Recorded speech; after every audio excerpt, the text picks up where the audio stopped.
선교지에서 하여튼 뭐 요새 아주 힘든 때 수고들이 많습니다. 그래서 여러분들 영혼에 귀한 일들 사역을 하시는데 더 건강하시기 바라고요. 오늘 이제 네 번째로 몸과 마음의 병의 관계에 대해서 말씀드리고 저희가 지난 네 번에 걸친 강의를 한번 정리해 보겠습니다. 우리 몸과 마음에 어떤 관계가 있을까? 여러분들 뭐 잘 아실 거예요. 우리가 뭐 신경 쓰면은 뭐 배가 아프고 스트레스 받고 하는 게 다들 겪으시는 것들이니까. 몸과 마음에 어떤 관계가 있는가?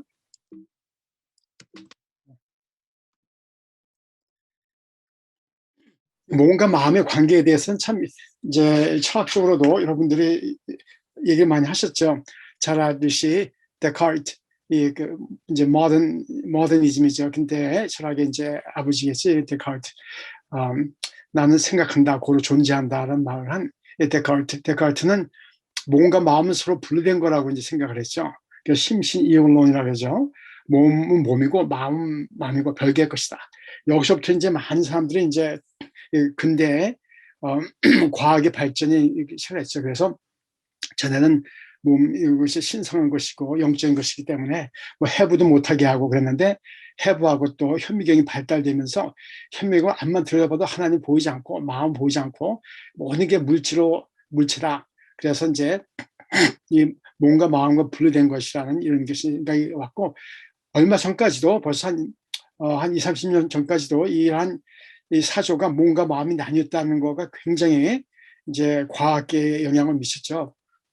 저도 제가 이제 의대를 마치고 그 다음에 내과 소아과 이제 병리학도 하고 했는데 그때 제가 레지던트 하던 과장님이 한번 물어보시더라고요. 앞으로 뭘 할 것이냐. 그래서 저는 이제 몸과 마음의 이런 영적인 관계가 많은 것 같아서 그걸 좀 알고 연구하고 좀 나누고 싶다 하겠더니 저한테 일종의 선의 경고를 해주시더라고요. 마음이란 것 이런 것 갖고 의학을 공부하려면 그런 거는 이제 실패한 길이니까 조심해라. 이런 식으로 그때도 저한테 말을 이렇게 하시더라고요.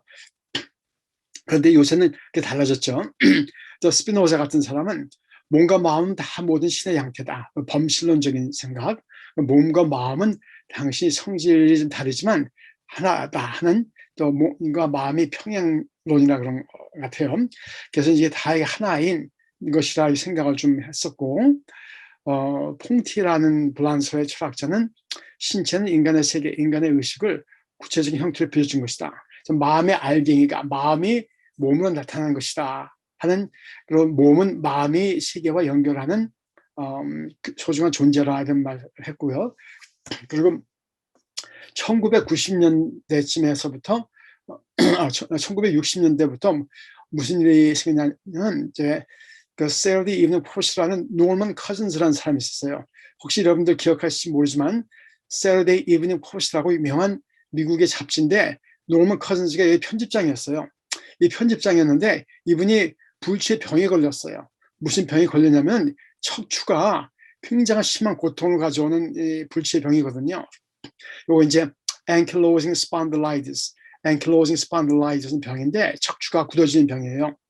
그래서 이제 의사를 많이 찾아다녔죠. 많이 찾아다녔는데 의사들이 한 얘기는 이거는 불치의 병이니까 그냥 집에 가서 그냥 편히 잘 먹고 그냥 재밌게 살다가 그리고 그렇게 살아라. 이렇게 하는 걸 듣고서 노먼 커슨스라는 사람이 굉장히 이제 화를 내면서 집에 가서 이 사람이 뭘 했냐면요. 집에 가서 그때 이제 웃기는 맥스 그라우처라는 코미디언이 그때 영화가 있었어요. 아마 이게 50년대, 60년대 유명한 코미디언이었을 거예요, 미국에. 이 맥스 그라우처의 이 비디오를 그 영화를 갖다가 안 놓고 호텔에 들어가서 하루 종일 이 코미디를 보면서 웃었어요. 깔깔대고 웃고 그러면서 이제 하루를 보냈는데 며칠 하면서 시간이 가면서 깔깔 웃는 걸 통해서 이 사람의 이 ankylosing spondylitis라는 척추병이 나버렸어요.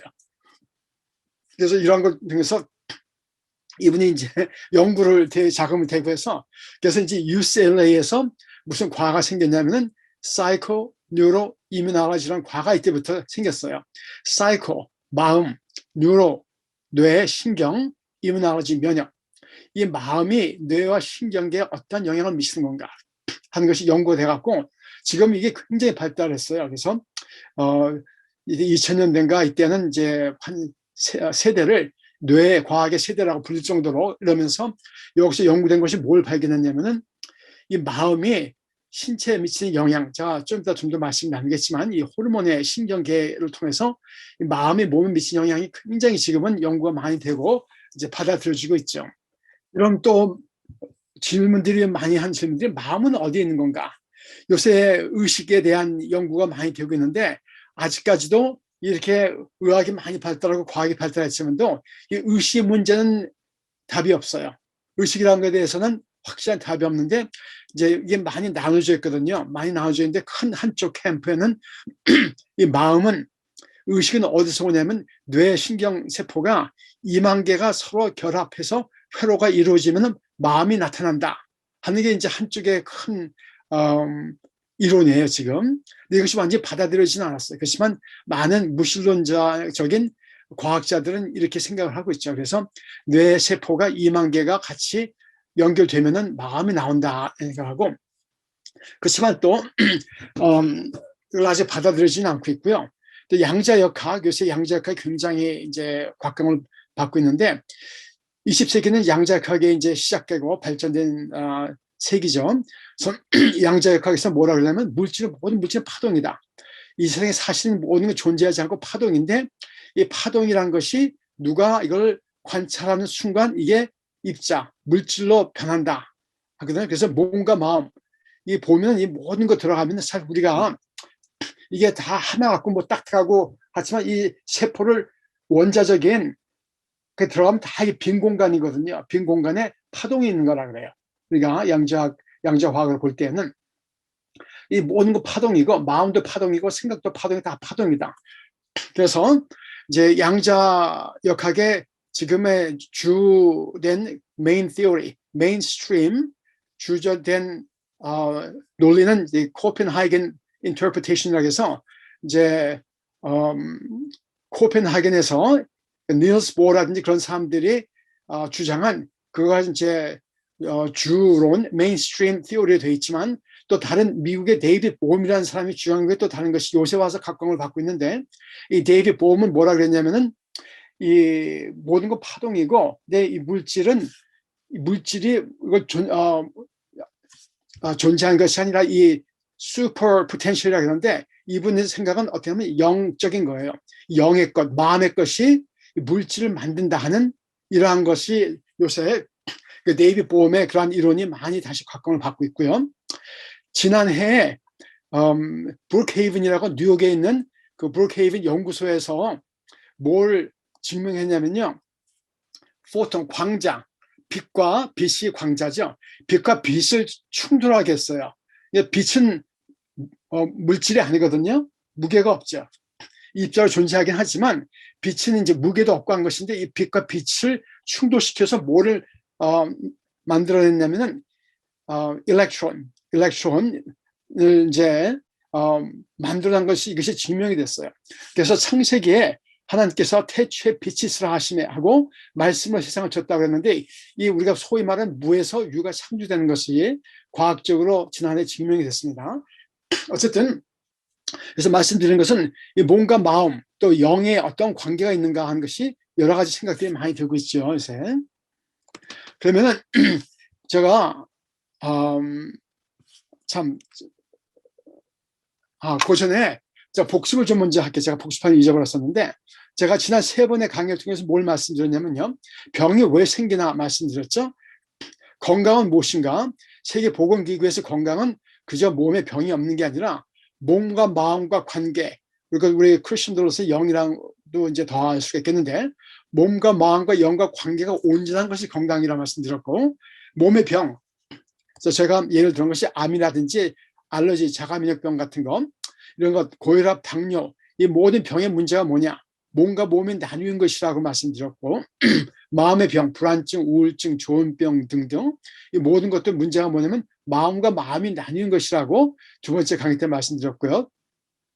지난주에 성격에 대한 문제 이런 걸 말씀드리면서 관계에서 오는 병, 자기를 방어하고 감추기 위해 가면을 쓰고서 겉과 속이 다를 때 관계가 끊어진다. 그래서 겉과 속이 나뉘어진 것. 그래서 결론은 병은 어디서 오는가 하면은 모든 관계가 끊어진 데서 온 게이며 그 결과는 스트레스라고 말씀드렸죠. 그러면 다시 넘어가서 스트레스. 이 나눔의 결과는 스트레스라고 해요.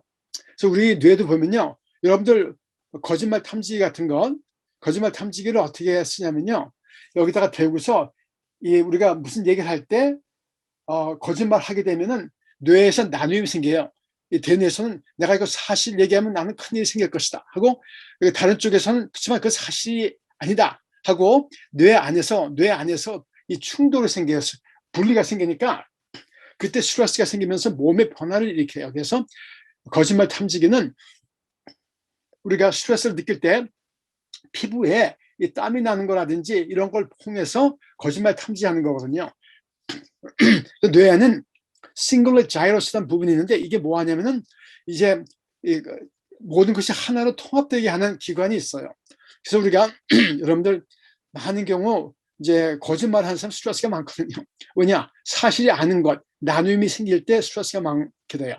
어쨌든 이 나눔의 결과는 스트레스거든요. 그럼 스트레스는 무엇일까요? 뭐가 스트레스인가요? 스트레스라는 것은 존재의 위협을 느끼는 것이죠. 우리가 실존하기 위한 존재 위협을 느끼는 게 스트레스고, 또 스트레스 반응이라는 것은 뭐냐면은 우리가 적응해야 할 외부의 자극이나 변화, 또 그때 느끼는 생리적인 반응이죠. 즉 자신을 보호하기 위한 방어작용이 스트레스 반응이거든요. 또 우리가 스트레스를 얘기할 때 eustress, eu란 말은 좋다, good이란 말이고 스트레스는 스트레스고, 그래서 good 스트레스가 있어요. 그래서 스트레스를 받을 때 이것이 좋게 받아들이게 되면은 자신을 향상시킬 수 있는 좋은 스트레스가 될 수가 있고, 그래서 우리가 때로 어려움을 겪었을 때 그 어려움을 통해서 오히려 자신을 돌아보고 그리고 이제 더 발전할 수 있는 그런 삶이 있는가 하면은 de-stress, D란 건 나쁘다는 얘기거든요. de-stress. 나쁜 스트레스는 스트레스가 오는 걸 통해서 자기 몸에 파괴적인, 마음의 파괴적인 관계에 파괴적인 것을 가져오는 것이 de-stress겠죠.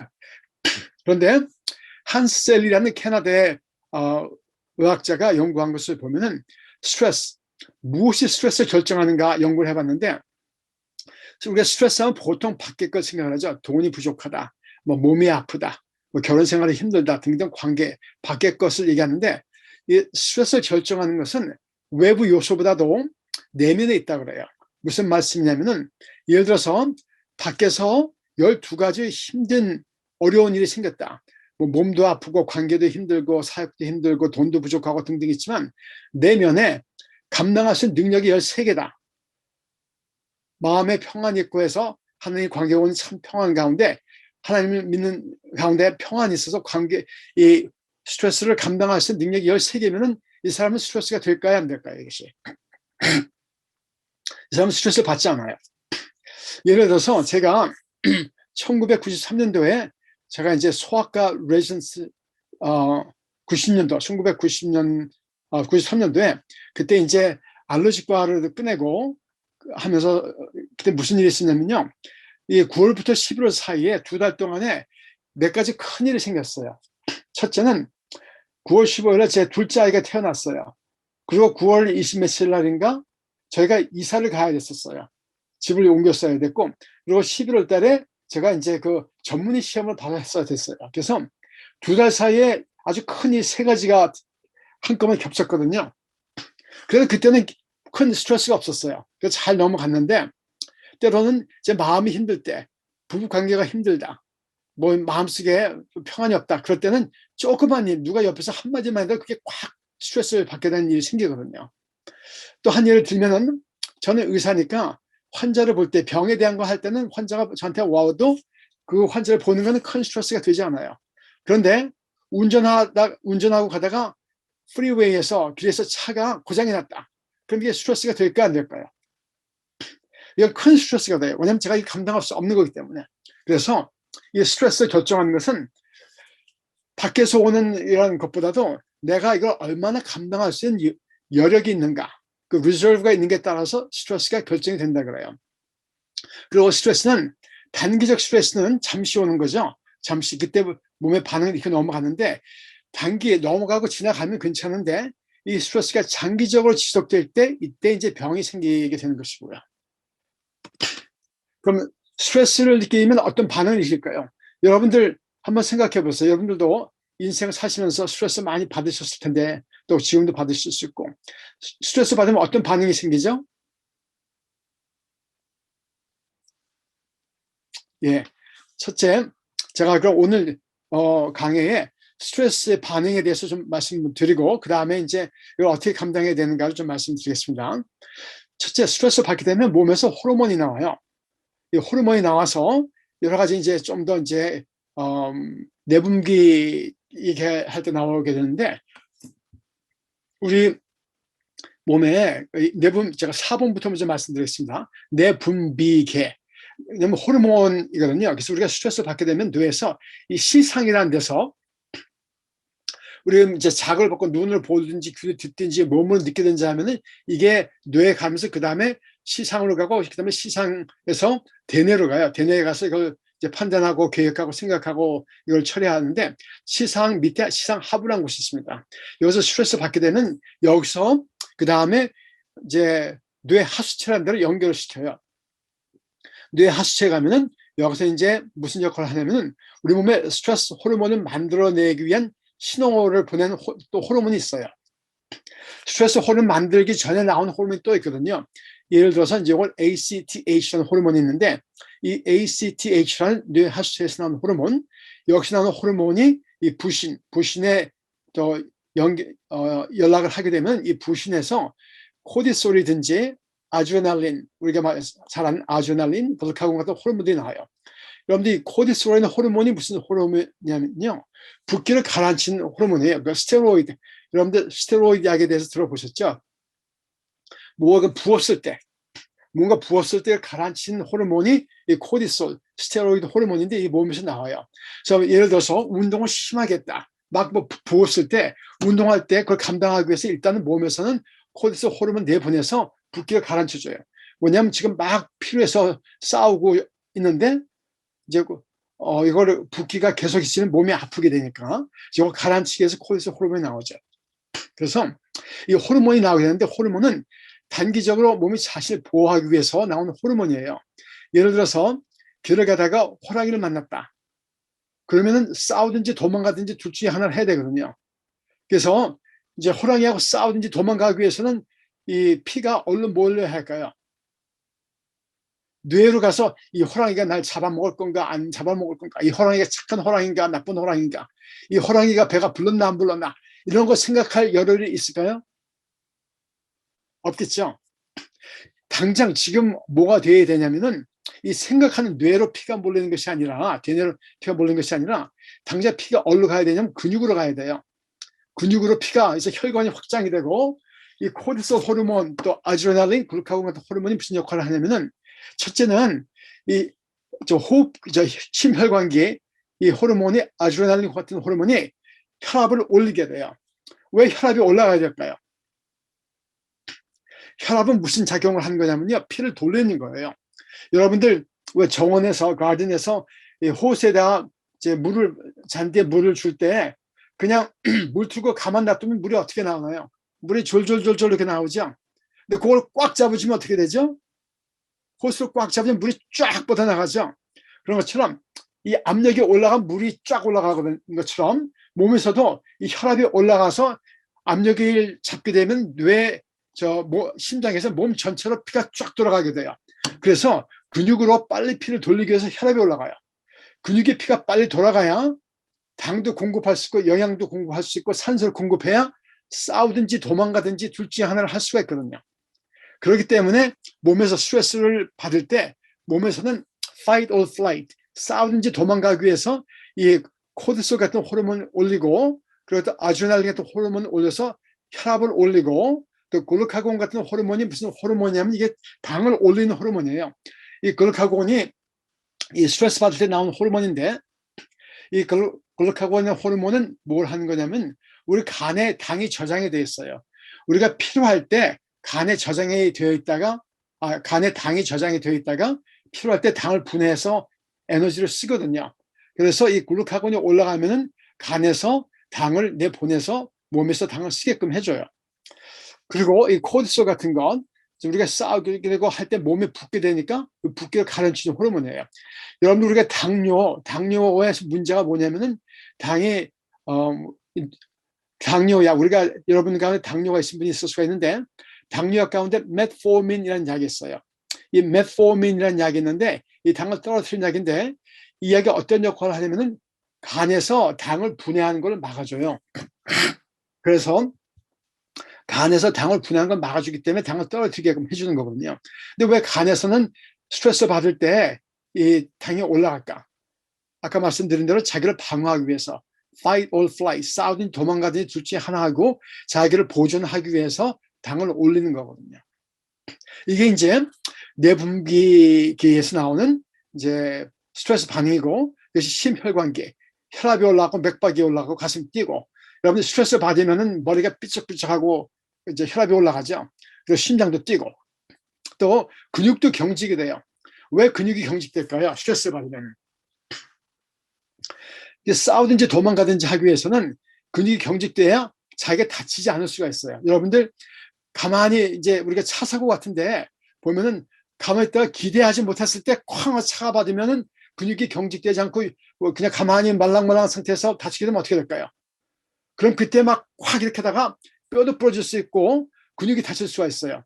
그런데 누가 여기서 나쁜 이제 일이 온다든지 뭐 주먹이 날라오든지 하면 어떻게 돼요? 근육이 딱 이렇게 경직하게 돼요. 그래서 맞아도 근육이 딱딱하기 때문에 뼈를 보호할 수가 있고, 맞아도 뼈가 안 부러지게끔 자기를 방어하기 위해서 근육을 경직시키는 거거든요. 이 모든 것들이 스트레스가 올 때 자기를 방어하기 위한 반응이에요. 근데 문제는 이러한 근육이 경직되는 것이 장기적으로 하면 어떻게 될까요? 이 두통이 오니까 여기가 찌끈찌끈 아프고, 목에 근육이 경직이 되고, 어깨가 경직이 되고, 허리가 경직이 되고, 이게 장기적으로 갈 때 문제가 생기는 거거든요. 단기적으로는 이 스트레스 반응이 자기를 보호하기 위한 건데, 문제는 이게 장기적으로 가게 되면 이런 문제가 생깁니다. 그 문제가 이 몸의 문제가 이 fight or flight response, 싸우든지 도망가든지 자기 생존하기 두 가지의 원초적인 반응인데, 문제는 요새는 호랑이가 쫓아오는 것을 우리가 뭐 보통 겪나요? 호랑이가 쫓아온 일이 없어요. 그렇지만 집에 가서 직장에서 상사하고 뭐 부딪혔다. 집에 가서 아내한테 남편한테 스트레스 받았다. 이러면 호랑이가 쫓아온 일이 없어도 마음에 느끼기만 해도 몸에서 똑같은 반응을 일으켜요. 왜냐하면 몸과 마음이 이렇게 연결이 되어 있기 때문에 그러거든요. 그래서 아까 우리가 말씀드린 것은 이 몸과 마음이 연관이 되어 있고, 스트레스 받을 때 몸에서 스트레스 반응이 나오면서 몸을 이렇게 해치게 된다는 걸 말씀드리는 것입니다. 계속해서 또 호흡기, 그래서 우리가 스트레스 받게 되면 천식이 많이 유발돼요. 그래서 천식을 일으키는 큰 원인 중에 하나가 스트레스 때문에 그럽니다. 또 우리가 잘 알듯이 위와 장의 관계, 뇌와 장의 관계, 우리 한국말에 스트레스 받으면 되게 어떻게 되죠? 소화가 안 돼요. 밥 먹다가도 뭐 부부싸움 한다든지 아주 안 좋은 얘기 들으면 당장 위가 딱 뭉치게 되고 소화가 안 되게 되죠. 그리고 산에 역류하게 되고 설사내고, 그리고 우리가 여자분들, 한국 여자분들이 많은 게 위경련. 위경련은 정말 치료가 힘들어요. 그냥 아주 심한 진통제를 쓰고 진통제 술을 놔주고 아니면 안정제를 놓든지 해서 이렇게 좀 마음의 안정이 돼야 이게 풀어지지, 한번 위경련이 오면 하루 종일, 보통 하루 이틀 갈 수도 있는데 아주 위가 끊어진 것이 아픈 사람도 있습니다. 그런데 의학적으로 볼 때는 위경련은 정말 설명하기 힘든 병이에요. 그래서 우리에게 다 현실적으로 알고 있는 병이죠. 그래서 또 한국말에 장이 끊어진다는 말이 있죠. 정말 마음이 아플 때, 힘든 일 당했을 때 장이 끊어진다. 그래서 헬라 원어는 이것을 스프랑크니조마이라는 헬라 원어인데, 이 헬라 원어의 이 긍휼, compassion이란 말의 뜻이 장이 끊어진다는 말이라고 해요. 그래서 긍휼, 우리가 긍휼이란 말을 우리 기독교에서 많이 쓰는데, 긍휼의 헬라어가 스프랑크니조마이고 이 원의 뜻은 장이 끊어진다는 것입니다. 그래서 우리가 스트레스 받을 때 몸에서 장이 끊어지는 것 같은 걸 느끼죠. 그런데 요새 의학에서 많이 좀 연구된 것이 뭐냐면은 우리 몸에 신경세포가 뇌와 같이 많이 또 많은 데가 한 군데 또 있어요. 신경세포, 뇌 신경세포가 많이 모여 있는데 그것이 바로 장입니다. 그래서 이 장, 특히 장에 장을 그래서 우리가 제2의 뇌라 그래요. 의학계에서는. 그래서 이 장에 신경세포가 많이 있어요. 그리고 또 장에 어떤 균이 있는가, 그걸 gut microbiome이라고 하는데 장에 어떤 균이 있는가에 따라서 우리가 아는 당뇨, 비만, 파킨슨氏병, 치매, 우울증, 불안, 암, 면역의 문제까지 다 연결되는 것이 요새 연구가 많이 되고 있어요. 그래서 장 안에 어떤 균이 있는가, 스트레스를 받으면은 이 장의 균이 또 변해요. 그러면서 어떤 나쁜 균이 생기게 되면 몸에서 장에서 염증이 생기게 되고, 염증이 생기게 되면 장에서 들어가지 말아야 할 이 외부적인 요소가 들어가게 되면 염증을 일으키게 되고, 이것이 이제 비만, 뭐 당, 면역 문제, 우울증, 불안증까지 다 연결되어 있습니다. 그래서 우리가 이 우울증 이런 데 보면은 기분을 좋게 하는 호르몬이 세로토닌이라는 호르몬이 있어요. 우리가 잠잘 때 나오는 호르몬이고 잠을 잘 오게 하고, 우울증 치료제에 이 세로토닌이라는 호르몬이 있는데 이 호르몬의 80%가 이 세로토닌 호르몬의 80%가 어디서 만들어지냐 하면은 뇌에서 만들어지는 것이 아니라 장에서 만들어집니다. 그리고 우리가 이 파킨슨氏병, 이 파킨슨氏병 알죠? 막 떨고 이제 우울증도 생기고 움직이지 못하고 걷는 것도 이상해지고 치매가 오고 하는 이 파킨슨氏병이 우리가 잘 알고 있는 병인데, 이 병의 문제는 이 도파민이라는 호르몬이 떨어져서 그래요. 근데 이 도파민 호르몬의 50%가 어디서 만들어지냐면은 뇌에서 만들어지는 게 아니라 장에서 만들어져요. 그래서 우리가 이렇게 신경 쓰고 필요할 때 이 장의 변화를 가져오고, 장에서 이런 호르몬을 만드는 것이 변화가 생기고, 이러한 것이 당뇨, 비만, 파킨슨氏병, 치매, 우울증, 불안증, 암, 면역관계 여러 가지 염증에 문제를 가져온다는 것이 많이 발견이 되고 있어요. 그래서 지금까지 말씀드린 것이 이 몸과 마음이 어떻게 밀접한 관계를 갖고 있느냐를 말씀드린 것이거든요. 그래서 우리 신경계를 보면요, 신경계는 크게 두 개로 나눠요. 뇌신경, 요 Central Nerve System이라고 해요. 그 중추신경, 뇌신경계가 있고, 말초신경, Peripheral Nerve라고 하는데, 뇌와 이 스파이널 코드, 이 중추신경이죠. 이게 중추신경계고, 여기서도 퍼져나가는 게 말초신경계예요. 근데 말초신경계에 이제 두 가지가 있습니다. 또 교감신경이라는 게 있고 비교감이라는 신경이 있어요. 이 교감신경은 sympathetic nerve라고 하는데, 이것은 이제 이 autonomic nerve, 말초신경에서 나오는 것이 autonomic nerve라는 것이 있는데, 여기에 교감신경과 비교감신경이 있는데 이것들이 뭘 조절하냐면 혈압, 맥박, 호흡, 장운동, 혈당 등이 모든 걸 다 조절하는 것이 이 자율신경계예요. 교감신경과 비교감신경. 이런 것들이 아까 말씀드린 대로 호르몬의 변화를 가져오고, 막박이 올라가고 심장이 뛰고 가슴이 답답하고 설사가 나게 하고 하는 모든 것. 그래서 우리 마음에 느끼는 것이 신경계를 통해서 몸에 이렇게 영향을 미칩니다. 이것이 스트레스에 대한 몸의 반응이죠. 또 생식기 같은 경우, 남자 경우에는 스트레스를 받게 되면 남성 호르몬 테스토스테론이라는 남성 호르몬 분비가 떨어지게 되고, 성적 욕구가 떨어지게 되고, 정충의 숫자가 떨어져요. 그래서 젊은 사람들이 스트레스를 많이 받게 되면 임신을 잘 못하게 되는 큰 이유 중에 하나가 여자보다도 남자에게 정충 숫자가 떨어지게 되는 그런데, 그래서 스트레스가 많을 때 그래요. 그래서 이 젊은 사람들이 임신 불임 때문에 걱정하는 사람들은 이 임신을 잘하려면 첫째는 이 스트레스를 잘 관리해야 돼요. 근데 여자 같은 경우도 스트레스가 많을 때 생리가 불순해지고 임신이 잘 안 되고 우울증 가져오고 하는 등등 여러 가지 문제를 가져오죠.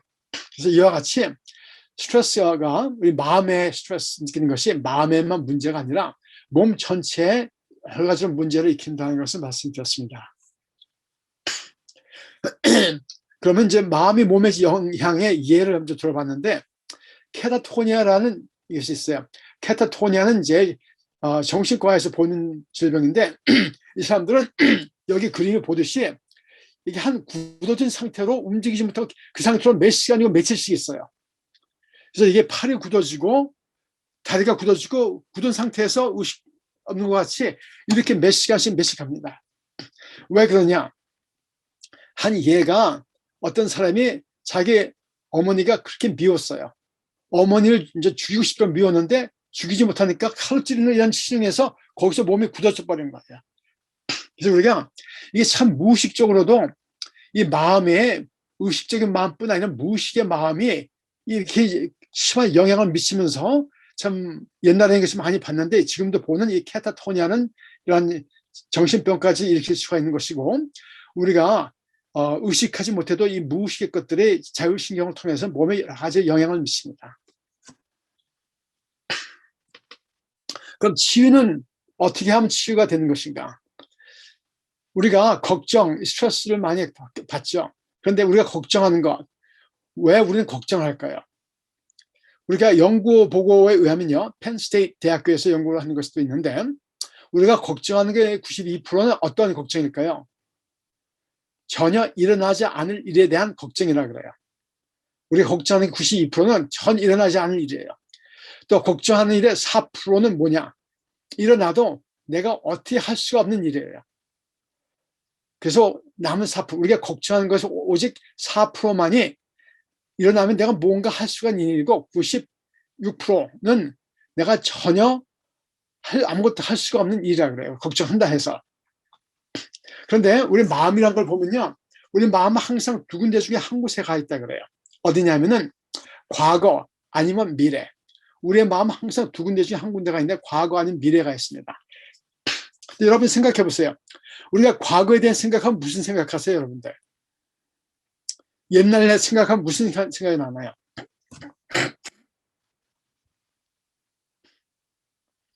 많은 사람들이 과거에 대한 생각하면 무슨 생각이 드세요 하면 후회라 그래요. 후회에 대한 생각. 내가 이렇게 했어야 됐었는데, 그렇게 할 걸, 저렇게 할 걸. 그래서 과거에 대한 생각을 하면 후회에 대한 생각이라 그래요. 여러분들 자꾸 후회만 하면 뭐가 생길까요, 마음속에? 스트레스만 받겠죠. 또 그 다음에 미래에 대한 생각. 우리가 미래에 대한 생각하면 이러면 뭐가 생각이 됐어요? 많은 사람들이 미래에 대한 생각은 무슨 생각을 하세요 하면 걱정이라 그래요. 이렇게 안 되면 어떡하나. 저렇게 돼야 되는데. 이렇게 하면 어떡하지? 하는 걱정. 그래서 우리의 마음은 항상 두 군데 중에 한 군데 가 있는데 과거 아니면 미래고 과거에 대한 후회는 스트레스를 가져오게 되고 미래에 대한 걱정은 이것 또한 스트레스를 가져옵니다. 그래서 우리 마음이란 걸 가만 놔두게 되면요. 항상 스트레스를 갖고 오게끔 돼 있어요. 그래서 치유는 참 첫째는 치유하는 방법이 몇 가지가 있는데 여러분 우리가 다 하나님 믿으니까 근본적인 치유가 다 알죠. 첫째는 문제는 몸과 마음과 영 관계가 나누인 것이 문제라겠습니다. 이게 병이 생기는 원인이고 근본 문제는 뭐냐? 왜 우리 나누었을까? 왜 내가 나를 감춰야 됐을까? 맨 처음에 말씀드린 대로 창세기 3장에 아담이 선악과를 따먹고 나서 제일 먼저 느낀 것이 뭐라 그랬죠? 자기가 벌거벗은 것을 깨닫고 수치감을 느꼈다 그랬어요. 그래서 자기 풀립 옷을 해놓죠. 그러고 나서는 죄책감에서 두려워서 도망가서 숨었어요. 이게 숨는 것, 이게 죄책감. 그렇게 숨으니까 어떻게 됐을까요? 두려움 가운데 숨었을 때 나눔이 생겼죠. 그 전까지는 하나님의 사랑받는 자로서 전혀 하나님 안에서 벌거벗은 그 상태로 부끄러움도 없었고 하나님 관계가 좋았었는데 하나님과 관계가 끊어지니까 수치감이 생기고 자신을 감춰야 되고 몸만 감추는 것이 아니라 마음도 감춰야 되기 때문에 가면을 써야 되고 그리고 마음과 몸은 자기 남한테 감출 수 있어도 자기 자신한테 감출 수가 없는 거 이 죄책감.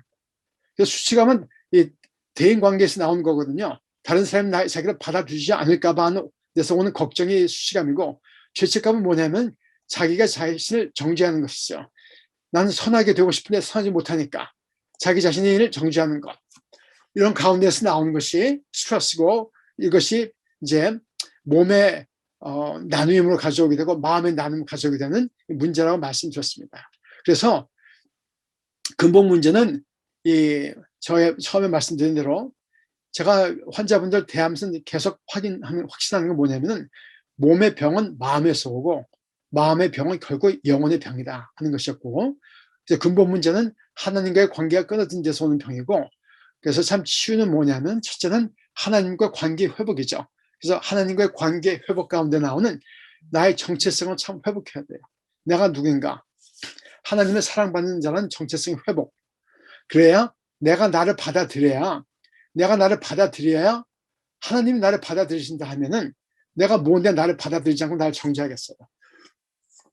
내가 나를 받아들일 때, 내 안에 나와 또 다른 나가 나를 받아들이고 거기에 화목함이 있을 때 마음이 하나가 될 수 있고 스트레스가 가라앉게 되고, 마음이 하나가 될 때 몸과 몸이 나누어지지 않고 하나가 될 수가 있고, 그럴 때 내가 나를 받아들이게 됐을 때 다른 사람들을 피하지 않고 정죄하지 않고 두려워하지 않고 다른 사람의 관계가 회복되는 것이죠.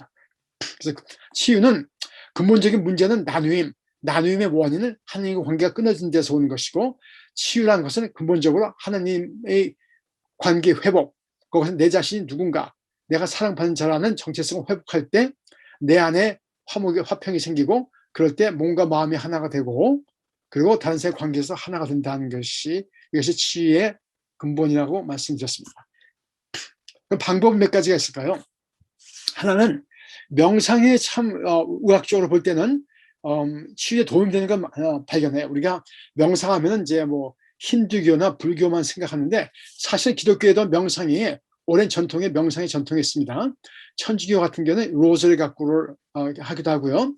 그리고 정교에서도 예수 기도라고 주 예수시여 이 죄인에게 긍휼을 베푸소서 하는 기도를 반복하는 거고, 우리 교회에서도 뭐 철학기도 기도하는데, 이 명상, 묵상, 이 contemplation 기도는 조금 다르죠. 우리가 보통 하는 기도는 다른 게, 명상에 하면은 의학적으로 볼 때는 이 스트레스 호르몬이 떨어지고 혈압이 떨어지고 당이 떨어지고 콜레스테롤 떨어지고 암이란 이런 면역이 올라가고 하는 걸 많이 발견을 해요.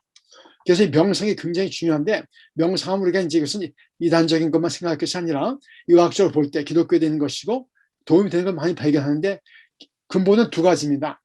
첫째는 한 가지의 포커스라는 거예요. 아까 말씀드린 대로 생각이랑 가만 놔두게 되면 과거와 미래 가면서 자꾸 걱정과 후회하기 때문에 스트레스를 받게 됐는데, 이 명상은 지금 현재에 집중하는 거죠. 근데 지금 현재에 집중하기 위한 도구의 하나가 기도문입니다. 우리가 주문이라고 생각할 수도 있는데 기도문. 그래서 예수의 기도, 주 예수시여 이 죄인에게 긍휼을 베푸소서 하는 기도든지, 아니면 주기도문 같은 걸 하든지, 한 가지 이 기도문과 계속 반복을 하는 거예요. 이것저것 기도를 많이 하고 생각을 얘기하는 것이 아니라 한 가지 갖고 반복하게 되면 잡생각이 없어지는 것을 의학적으로 발견하거든요. 그래서 잡생각이 없어질 때 마음이 가라앉고 스트레스가 가라앉는 걸 봅니다. 그리고 두 번째가, 첫째는 이런 기도문 하나를 가지고 계속 반복하는 것이고, 둘째는 잡생각이 왔을 때 이 잡생각을 싸우고 없애고 누르려고 하지 않고 잡생각을 인정하고, 내가 우리 애들 생각했구나, 내가 교회 사역 생각했구나 하고 인정하고 내보내고 다시 기도문으로 돌아가시는 거예요. 다시 주 예수시여 이 죄인에게 긍휼을 베푸소서 하듯이 이렇게 두 가지를 가지고 계속해서 하루에 15분, 20분씩 하루 2번 정도, 또 마음이 힘들고 피곤할 때, 그럴 때 이런 명상 기도를 하시게 되면은 의학적으로 볼 때는 혈압이 떨어지고 당이 떨어지고 콜레스테롤 떨어지고 몸이 많이 나른해지고, 때로는 잠이 필요한 분들은 잠이 오는 걸 발견해요. 그리고 이제 둘째로 심호흡하는 거, 힘들 때 하고 이렇게 심호흡을 하게 되면은 의학적으로 볼 때는 맥박을 떨어뜨리게 합니다. 그리고 혈압을 떨어뜨리게 되고, 혈압이 올라가든지 이럴 때는 심호흡을 좀 이렇게 여러 번 하세요. 그리고 운동하시는 게 도움이 되고, 그리고 상담을 하시는 것이 도움이 됩니다. 제가 고려대학교에 한 성렬 교수란 분의, 이분이 유튜브에 보면 한성렬 고려대학교 교수에 대한 강의가 많이 나오는데 한번 들어보세요. 참 강의를 잘 해놓으셨는데, 이분이 상담을 이렇게 설명을 했어요. 상담, 이 한자로 보면은 담자가 무슨 담자냐면요, 옆에 화, 그러니까 한국 사람들의 문제, 이 화병, 이 화자가 두 개 있죠. 그래서 한자로선 이 두 개를 겹친 굉장한 것을 얘기하는 거죠. 많은 건. 그래서 화가 이렇게 두 개가 있을 때, 그 옆에 변에 뭐가 있냐면 말 언자가 있어요. 그래서 화자 두 개가 겹친 데다 그걸 말 언자가 이게 담인데, 뭐냐면은 우리가 화가 났을 때 이건 말로 푸는 것이 담이라 그래요. 그래서 화가 난 것은 말로 푸는 것이라 그래요. 상자는 무슨 상자냐? 서로 상자죠. 그래서 화가 났을 때 말로 풀되 서로 풀어주는 것이 상담이라고 해요. 남의 말을 잘 들어주고 아픈 마음을 이해해주고 이런 것이 상담이고, 상담할 때 내면의 화가 풀어지고 그리고 스트레스가 가라앉는 걸 보게 됩니다. 그리고 이제 이 심리 상담이라든지 기도를 통해서 자신을 발견하는 거죠. 자신의 내면의 모습. 우리가 크리스천으로서 성경을 많이 하는 분들도 있지만 많은 경우 자기 자신의 모습을 많이 모르는 분들이 있어요. 성경은 달달달달 외우는데 자기 자신이 왜 이런지 전혀 몰라요. 왜 화가 나는지, 왜 슬픈지도 모릅니다. 자신을 알아듣는 것이 상담의 큰 그 중에 하나인데, 자신을 현실을 받아들여야 변화를 가져올 수가 있죠. 치유의 근본은 나를 알아야 되는 것이거든요.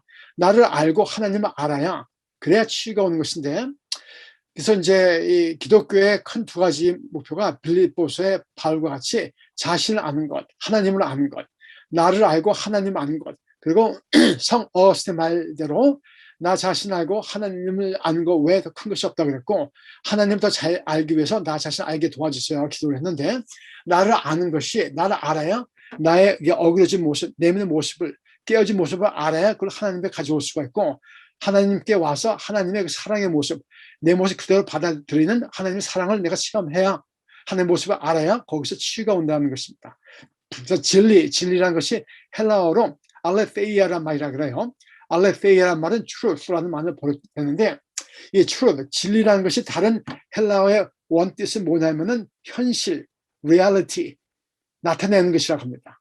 그래서 진리는 뭐냐면 현실 그 자체고, 그걸 진리를 받아들이는 것. 하나님의 예수께서 진리된 예수님 받아들이는 것이 뭐냐면 현실, 내 모습을 그대로 받아들이는 것.